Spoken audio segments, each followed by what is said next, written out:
सर्वांना श्री स्वामी समर्थ. तुमचं घर किचन अँड रेसिपीज या चॅनलवर खूप खूप स्वागत आहे. तर आज आपण बनवणार आहोत दाल खिचडी. तर दाल खिचडी तर अगदी सोपी रेसिपी आहे, झटकीपट होणारी.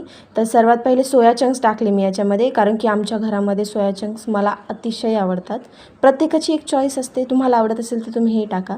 हे ट्रायप्लाय कुकर आहे बघा. आता याच्यामध्ये मी तुम्हाला अंदाजे पण मी याच्यामध्ये तेल टाकले. पहिले मी सगळे जे आपले रेग्युलर मसाले असतात, लाल तिखट, खिचडीचा मसाला वगैरे, ते मी काढून घेतले. इथे कांदा मी चॉप करून टाकला आहे. कांदा बारीक नाही टाकायचा, बारीक टाकला तर तो कसा सगळा विरघळून जातो खिचडीमध्ये, लागत नाही दाताला. तर कांदा आणि शेंगदाणे हे सोबतच फ्राय करून घेतले, कारण की शेंगदाणे जर आत्ताच टाकले फ्राय करायला तर त्याला एक वेगळं छान अशी क्रिस्पीनेस येतो. त्याच्यामुळे कांद्यासोबतच मी शेंगदाणे फ्राय करून घेते. आता इथे मी लसूण देखील नंतर टाकलं आहे. आता हे जोपर्यंत गोल्डन ब्राऊन होत नाही तोपर्यंत याला मी छानसं फ्राय करणार आहे. याच्यामध्ये जिरंही टाकलं मी, आणि नंतर आपले जे मसाले आपण काढून ठेवले होते ते मसाले मी याच्यामध्ये टाकणार आहे. तेलाचा वापर मी कमीच करते, जास्त तेल शरीरासाठी चांगलं नाही आहे, शक्यतो कमीच वापर करायचा तेलाचा.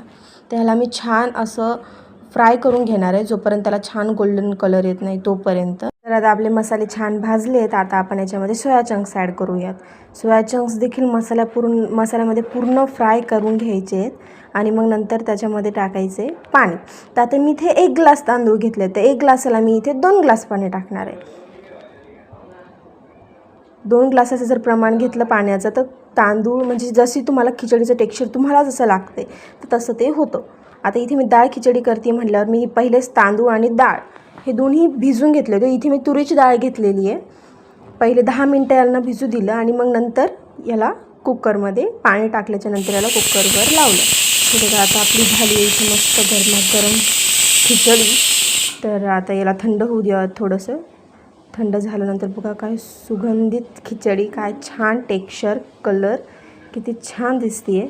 आता याला छान सर्व करूया घर किचन अँड रेसिपी स्टाईलमध्ये.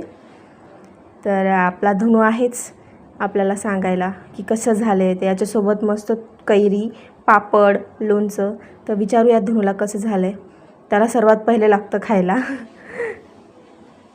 छान झालं म्हणतो आहे. तर मैत्रिणींनो, पुढच्या व्हिडिओमध्ये आपण भेटूच नक्की एका नवीन रेसिपीसोबत. व्हिडिओ आवडला असेल तर लाईक, शेअर, सबस्क्राईब करायला विसरू नका. थँक्यू.